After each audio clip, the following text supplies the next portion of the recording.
Hello everyone. So I wasn't able to post this video last week when I wanted to after my other video, which I will probably end up redoing because it was really horribly done. Anyway, today's video is going to be something that I hear. I have a lot of people asking me for it, and it's such a bad idea. Such a bad idea. Today's topic is going to be about weight loss food for your pets. Now, this has become something really big. Um, I don't understand why it's become really big because they don't work. They don't work. That's just the way it is. A lot of people think that they're very much in the mindset that if I've got a young dog, I feed it puppy food. If I've got an adult dog, I feed it adult food. If I've got an overweight dog, I feed it diet food. If I've got an old dog, um, I feed it senior food. If my dog has long fur, I feed it dog food for dogs with long fur. And it's been so over the top um, marketed that people think that they're not doing right if they don't buy these foods specifically because it says on the bag this is for this kind of animal. And weight loss foods are probably one of my biggest beasts out there, um, especially prescription diet um, weight loss foods that you see at the vet. Um, Anybody who has gone down the road of being overweight will tell you that one of the worst things you can do for your body is to remove the high quality proteins from your diet and reduce to reduce your calories and add something that is not good for your body. So in the case of cats and dogs, a lot of these diets, you'll see a reduced amount of fat, which is what you want, but you'll also see a reduced amount of protein and an increase in the amount of carbohydrates. Dogs and cats don't need carbohydrates. So essentially what this food does is it removes the protein um, that's usually and poorly at that supplied by animal proteins. So they remove the animal proteins and they add more fiber to the diet, figuring that this will help the animal. And it's just a bad idea.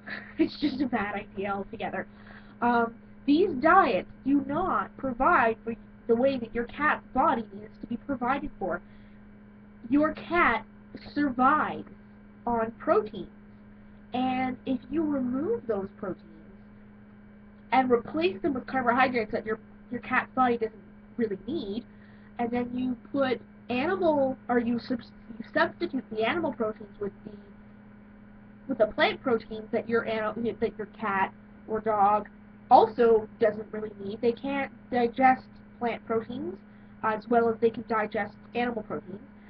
You're just setting yourself up for failure. I don't know how many people come in here and say, they'll come in with their cat. I had a prime example. I had a lady come in with her cat a couple days ago, very big cat, and she said to me, "Oh well, hi baby.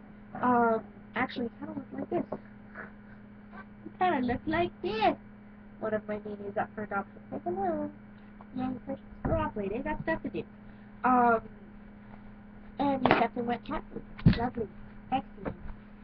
Um, a lot of people, especially like this lady who came in and said, well, he's been on a weight loss diet for some time now and he just won't lose weight, but he doesn't eat that much. There's two huge things wrong with this diet. Oh, well, he's been on a weight loss diet for years. Okay, well, he shouldn't be on a weight loss diet for years. Obviously, if he's been on it for years, then you're not doing something right. Number two, oh, he doesn't eat that much. You need to remember that your a cat's not going to eat the same amount as a dog. Most cats eat or should be eating about a half a cup of food a day. That's not very much. Most of them do well on half a cup of food a day. Split into meals, you're talking a quarter of a cup. That's not very much. But people have this idea that this should be your cat's total daily portion for the day, and This is huge. This is a huge amount for a cat. Um, a can like this, your cat should only be eating half of this a day, not the whole thing. So this is the problem. Is people see this can and go, oh, this will be good for one day.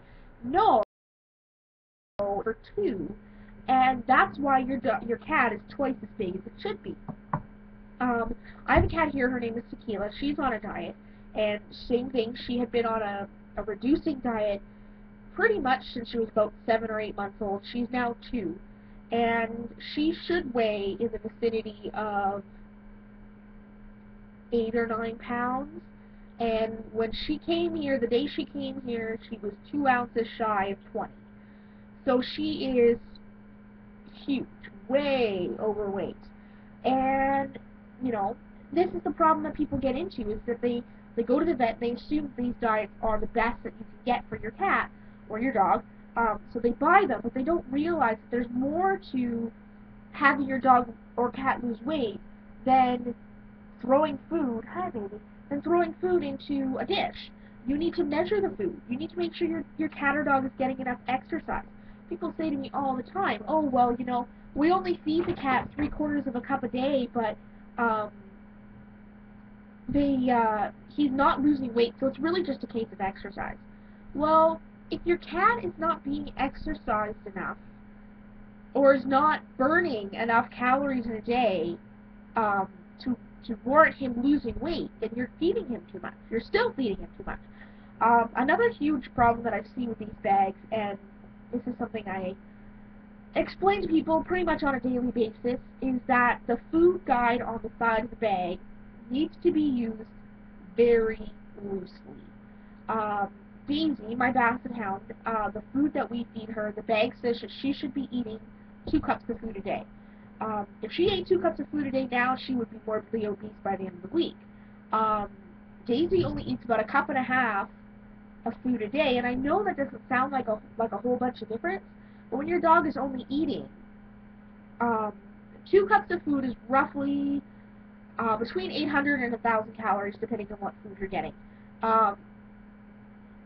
If you let's say it's 1,000 calories, well, that's the difference between Daisy going from 1,000 calories to 750, and that's quite a bit. That's a lot of calories when you're only 50 pounds. And that's what people don't understand. Like, that's what I find people don't see, is that these are guidelines, and these guidelines are set for dogs who live healthy, active lives. If your dog doesn't go out for a 2-hour walk every day, then you shouldn't be feeding what that chart tells you. That's too much calories for your dog. And that's something you need to. This is not something that you can just run over to a calculator and punch in and say, yep, this is exactly how much they need. Because even then, depending on how your dog's metabolism is, things can go horribly right, incredibly right, or horribly wrong, just because that's, you know, you can't just rely on what the bag said. So a lot of these people will get reducing diets for their dogs and cats. And let's say your cat is 8 pounds, or your cat should be 8 pounds, and you read the bag and your cat's 20 pounds. We'll say Tequila, for example. So Miss Tequila, who keeps walking in because we keep saying her name, Miss Tequila was 20 pounds when she got here. She's closer to 18 now. She's getting there. Maybe. Still got 10 pounds to go. So, let's say the bag said that she should be eating a cup of food a day. Here's the problem. That value is not the value that she should be eating in order to lose weight. That value is the value that she should be eating to maintain the weight that she's at. Even on a weight-reducing diet, that's how the calorie counter works. So, here's the way that I like to explain it to people. If your cat should be getting, at the weight that your cat is now, Tequila, is 20 pounds, and that bag says she should be eating 1 cup of food a day for her 20 pounds.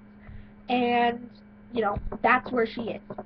So, the first week, we're going to keep her at half a cup, or a cup. She's not losing any weight. which is to be expected because that's what the bag says. To maintain the cat this week, eat this much. Then we're going to take her down a quarter cup. If by the end of the week she's lost an ounce or two, you know that you're going in the right direction, so leave her at that ounce or two. Let's say in another couple weeks you've noticed, okay, she's not losing the weight that she should be. Bring her down another quarter cup, and you continue to do that until she reaches a weight. Hi, baby. Until they reach a weight that they're meant to be at. This is Tequila. As you can see, Tequila's fat. That's okay because we love her. We love the squishy. She's quite social. And this is the problem is that people assume that when they get these prescription diets, these weight loss diets, it's all the work is done for them and they don't have to do anything. Tequila here gets 2 to 3 meals a day, depending on how she feels, of wet food. We switched her from dry kibble onto a wet food because she was becoming addicted to her kibble, which a lot of cats do, especially those on a reducing diet, because a lot of these vet companies, if you read the bag, pork fat is usually somewhere in the ingredients. Essentially what they do is they spray this kibble to make it very palatable so that your cat will eat it. And essentially what happens then is that the cat becomes addicted to this pork fat and refuses to eat anything else. Now we were lucky. Tequila really likes her wet food. So she's in kitty heaven. She thinks that she's just being spoiled rotten. But really, wet food is better for your cat to begin with, and especially a cat who is eating mainly a dry kibble diet, and is at risk for diabetes, and is at risk for fatty liver disease. We want to get as much water in her as we can, so we double her food with water. Hi, buddy. I got him right here. Yay! Even better if you can get them on raw food. Tequila isn't that far along yet. We're still doing the wet thing, eh? We're still doing the wet thing. So yes, this isn't something that you can just plop down in your dog's food dish and be like, there we go, she's gonna lose weight, because that's not how it works. You need to play with these guys. Play hide and seek with their food. Don't just put the food dish down. Walk up and down the stairs. If you notice that your cat's following you around the house with the food dish, walk up and down the stairs a couple times and make your cat follow you. Put the food up on something where they have to figure out, okay, how the heck am I gonna get up there to get the food? Now with fatzos like this, you're gonna want to make sure that they can get back down without hurting themselves, which is obviously a huge issue. I also suggest that you put them on a joint supplement. Even Tequila, who's only 2 years old, is already showing really bad signs of arthritis because she's been overweight for so long. So it's in her best interest to be put on something that will help with that. So I guess what it really boils down to is pick your weight loss diet with great care. Don't just assume that because it's a weight loss diet and because your vet recommended it because they get a portion of the sales, that it's the best for your cat. Most cats will actually lose weight if they stay on the diet that they're on and are just portion controlled. So if you have any questions, put them down there. Hopefully next time you see Miss Tequila, she won't be a marshmallow. Hey, Marshmallow? Are you a marshmallow? I love marshmallow. But I love her. For those of you who watch anime, she kind of looks like Muta. Right? Right? So, if you have any questions, leave them below, and I hope you learned something.